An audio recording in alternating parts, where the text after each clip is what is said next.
What's up, guys? Lindsey here, and you know what? My curiosity got the better of me. Before you say anything, yes, I have read the book. I read it like 10 years ago. I've seen the movie a billion times. So, just calm your tits about it. How's everybody doing? Just wanted to let everybody know, I finally jumped on the ripped jeans train. Ordered some, got them in today, forgot I was short. Holes around my shins. But you know what? Fuck it. I bought them, I'll wear them. So anyway, got Fight Club number 1. Because it's just, God, I just needed to know what it was about. And I got it for like $1.50 or something. I got a variant cover here. There are quite a few variant covers for this. And I got the one that seemed most comic booky. The original is like a watercolor looking thing. And you know what? If Chuck is going to write a comic, I'm going to get one that looks like a comic. So I got this variant. And if you didn't know, this is written by the author of Fight Club.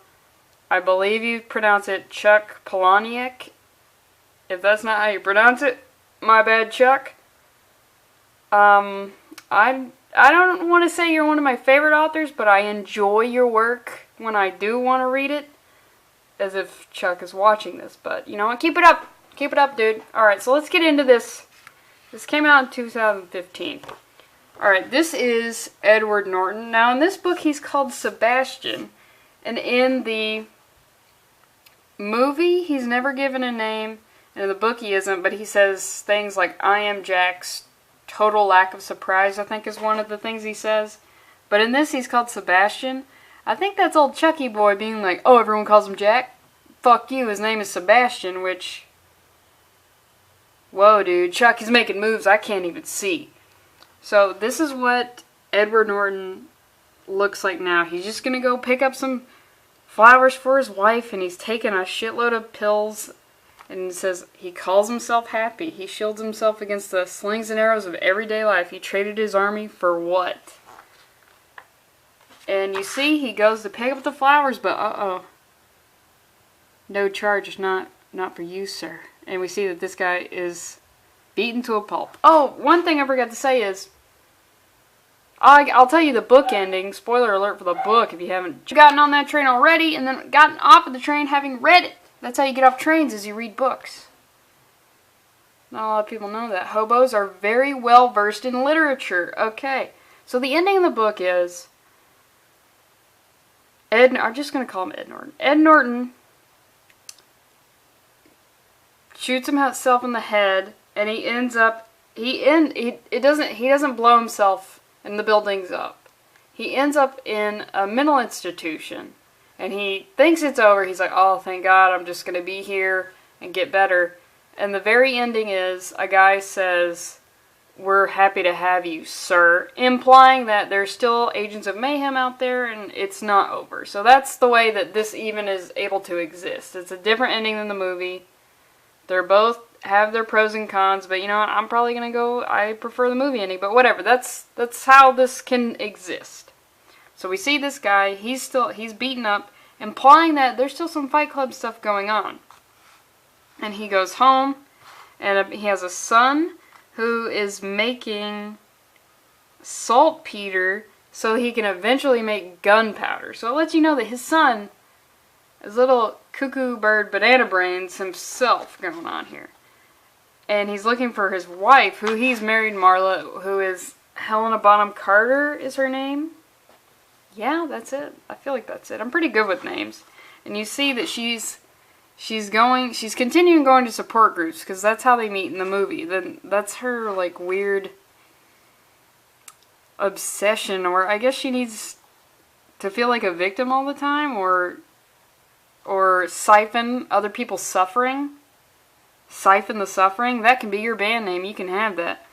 So he's looking for her, and he searches her searches, blah, blah, blah, and you can see, like, oh, this is not your average support group, not for everybody. Not everybody can walk in there, and she says, this is progeria. Wah, wah. If you're going to fake your way into a support group, at least know how to say it. And we get this ghoul. It's Hutchinson-Gilford progeria syndrome. You're in the wrong place. So, They explain what progeria is, which is rapid acceleration of the aging process. So, like, kids look 1,000 years old. And this one says, I'm 11. I'll be 9 next month. And she says, well, I have a very mild case. And I will say this about Chuck. His humor is pretty solid. Sometimes it gets a little too much, but for the most part, in his books, when he's trying to be funny, it lands. And she says, just look at me, I'm 35 years old, but I could pass for 50. My wrinkles, they're all on the inside. So you know what, this woman, she totally does not look like Helena Bonham Carter at all. Because I'll say Helena Bonham Carter, she's not very attractive. She's a pretty good actress, but just go look at a picture of her. And this doesn't look like it at all, but the writing is her, I believe it. So she complains that she feels old, and she just wants to get fucked for who I am. Which, you remember in the movie that Tyler, Brad Pitt, just fucks her so hard, and that's the basis of their entire relationship. And we get this person saying, me too, which I think is like the 10-year-old. And so they tell her to, like, calm down, because these are technically children. Loosen up, girlfriend. Biologically speaking, you're 200 years old. Which I would think by 200, you just don't ever take your pants off, ever. For any reason whatsoever. You're just, pants are staying on. And so he actually arrives to the support group, and he sits behind her just listening to her complain about their life. And this kid, what's an orgasm? And so she says that he just takes pills all the time. He's so boring. Because he has to take pills to shut Tyler down. I mean, what would you do in that scenario if you have a split personality that is a monster? You just take pills to just numb it down, and then you sacrifice yourself as a person. Or you let him do his thing, and then tons of people die. I think in that scenario, you just fucking kill yourself. I think that's the solution. So if you have multiple personality disorder, just go ahead and kill yourself, dog. So he gets fed up with her complaining, and he leaves. He goes home, and he starts taking a bunch of pills, and then he leaves. And, God. And back in the support group, she says that she's replaced some of his pills with aspirin. So you get the feeling that, Marla is actively working against his attempts to repress his dual personality. I think, I think Tyler's probably the dominant personality in that. So he ends up going to a bar, and all these horrible things happen. Masterpieces vandalizes. Okay, well, you know what? In terms of, like, spectrum of bad, of, like, annoying to the worst shit of all time, vandalize masterpieces. A lot of people wouldn't care about that. I guess I sort of care about that because I'm a cultured piece of garbage, but whatever. And we see that the bartender has got a black eye, and they got those matching, I forget what it is, but the chemical burn scar they just look like lips. Wouldn't that be terrible if the physical symbol of the Fight Club was just a tattoo of lips on the back of your hand? Ugh. Lip tattoos are fucking gross. Guys who get them, can we just stop? And there's probably women out there, get them. Get just a whole set of lips on the side of your neck? No. Hopefully you'll get so old and so fat really quickly that the skin fold will just cover up that tattoo because it's stupid. Hey man, I got lips on me because I like getting kissed there. Or I do a lot of kissing. I'm special. Yeah. So he tries to pay for his drink, and the bartender says, your money's no good here, sir. And so he says, I'm not Tyler, I'm not anybody. And you can see the way he copes with all of these horrific things happening in the world is he just keeps taking pills to just cope. And it's too bad that somebody couldn't plant a bomb and explode all the worthless furniture stored inside Sebastian's head. And we get this awesome panel. It's just, oh yeah. His cheap, mass-produced IKEA ideologies. Yo, that's a shout-out to the book and movie. Well, the whole thing's a shout-out to the book and movie. Calm down. His secondhand junk store epiphanies and thrift store political positions. Those bargain basement dreams. It's too bad a cleansing fire couldn't sweep them all away. Making room for true enlightenment. Now, this is where we get into What kind of controller is that? That's like a controller you get at Fred's. I don't know if Fred's is a national chain, but where I live, we got Fred's everywhere. They're like Dollar Generals. You don't have a Dollar General, I don't know what else to compare it to. When I go places, I don't go to cheap stores. This is where you get into the ideology of Fight Club, which, you know, anytime someone talks about this stuff, about like, can't let your possessions define you, man. And yeah, I think to a degree, everybody agrees with that, but it's just when people talk about it, it's so pretentious. It's just like, just calm down. Look, if I'm going to have a couch, I want to have a nice couch. I want to have a couch I like. Okay, so just cool it with the rhetoric, guys. But there's a part of me that, part of that appeals to a lot of people, because the popularity of Fight Club of just being like, yeah, we don't need any of that shit, dude. That quote of, we buy shit we don't need to impress people we don't know quote. I think everybody has a little bit of that, yeah, I feel that, dude. And then we just all forget about it at the same time. So he goes back home. There's a panel of Marla has little empty pill caps, and she's filling them up with confectioner sugar. And she asks Sebastian to mow the lawn. And we see that his son is doing a little bit of chemistry, and there's a dog barking, and it's very annoying. And while he's mowing the lawn, there's a huge pile of dog shit, and it turns out it's his neighbor, Mr. Coffee. His son tells him that Mr. Coffee throws the dog poop over, which, I mean, that's a level of disrespect I can't even comprehend. I mean, I feel like letting your dog, I have a dog and I don't let her go in other people's yards, but if I'm saying it's less disrespectful if you just let your dog go than if you get a shovel and fling it over, just whoosh. Imagine if you were outside and you got hit in the head with a piece of dog shit. I don't know, that would be it for me. That would be the linchpin in me losing, just taking that linchpin out, me losing my fucking mind. That's a motorcycle term if you didn't know that. That's how cool I am. So he takes a pill and he's like, I'm gonna go talk to Mr. Coffee. And his son is like, you better not do that, because whatever. And we see the next panel is them just having a sad dinner and him with not even a black eye, it's just like sort of a bloody eye. And they're sad suburban dinner. People in the suburbs are trash, am I right, guys? Yeah, except that's kind of where everybody wants to live, if we're going to be for real. The security in it is very comforting. And he can't sleep, and his wife calls him Tyler. Tyler, deliver me from this bland, boring life, which, Jesus Christ, can you imagine if you have a split personality, you're trying to just keep that deep down in your gut, and your wife is like, Tyler, come on. Like, Jesus. And of course, they have a hardcore fucking session, and you can see the color transition. It's like, damn, the Zeppelin's exploding. He's pulling her hair. Trains are ramming into each other. That kind of seems like gay. If you know anything about docking, which my friend showed me docking, holy shit, fellas. Like this video if you ever docked with another guy. Oh man, I'm sorry, I don't know.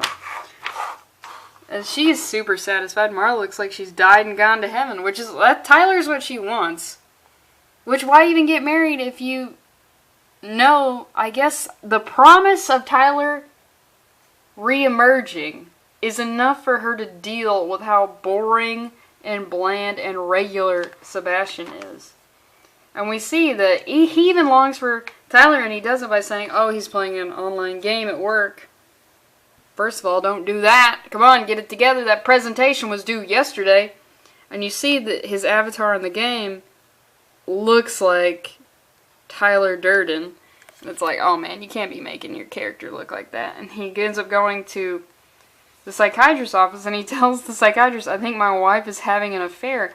And the psychiatrist hypnotizes him, which, if anyone watching this is a hypnotist, fucking come at me, because you can't hypnotize me, dog. I won't fall for that. You gotta want to be hypnotized to get hypnotized, and I don't want that at all. So if I see you coming with your clocks or your swirly, swirly wheels, we're gonna have words, because you're not getting me, dog. Come at me. Come at me, hypnotist. Can you hypnotize someone through the phone? Has that been a thing in a movie? I don't know. And we see what happens as a result of being hypnotized, and Tyler comes back. It's kind of this thing where, of course, you can do this in comics, it just immediately changes appearance, but I sort of wish it was a more subtle thing. Like, it still looked like Sebastian, but his eyes looked more steely or beady, or just had a glare about them. But, you know, it's comics, so you can do whatever you want. And we see that he gets phone calls from Tyler while he's sleeping, and all the news that we saw on the radio and in the bar, it actually is Tyler's doing, and he's got this new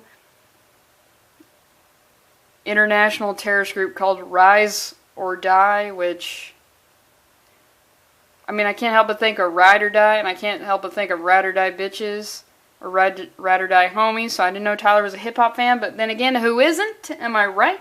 So we find out he's the one running this Rise or Die corporate international terrorist organization, and I assume Sebastian knows, it doesn't really say, but he's the one doing it all. And Sebastian talks to Tyler in his sleep. And he comes to him in his sleep. He asks him, why did he come back? And he said, to say goodbye. The same way I told your father goodbye. Which, that's a callback to the movie or book that I really don't remember. But I think I remember his father being like a dick or something. And you find out that Tyler has rigged the entire house to explode. It's literally Tyler trying to kill Sebastian's family because they're the thing holding him back. Because there's a part of Sebastian that wants to do these things. I mean, obviously it is. Because if that part of him didn't exist, Tyler wouldn't exist. Tyler's a manifestation of those desires. But he keeps himself going being a regular human being because he has a son, even though his son's fucked up. And he has a wife, even though she's fucked up. And then it ends with him, the son is still in the house. He runs. Well, you know what? It might be implied that the son also helped with this because the son was making gunpowder earlier. So he reaches for the door to get his son, which, come on, dude. I don't know about you guys, but my school had all sorts of fire safety stuff, and we know you got to put the back of your hand to a door to see if you can open it. Come on. So he grabs it, and now on the same hand that has the chemical burn scar, he's got a doorknob scar, which, thank God, his doorknob is sort of dope looking. Otherwise, it would have been a circle. But this kind of looks like it could be, still looks tribal or whatever. So it's not that cool, but it's probably cooler than your doorknob. You know what I'm saying? And then it ends, and you know what? It's not as bad as I thought it would be. But it's just not. I feel like the door didn't need to be opened. I mean, look, you can make the argument all you want. It's the original writer of Fight Club, so if he wants to do a sequel, he can sure as hell do a sequel, you know what I'm saying? Good for him that people are interested in your writing, but I feel like some ideas are just better left alone. Just leave them alone and keep it perfect.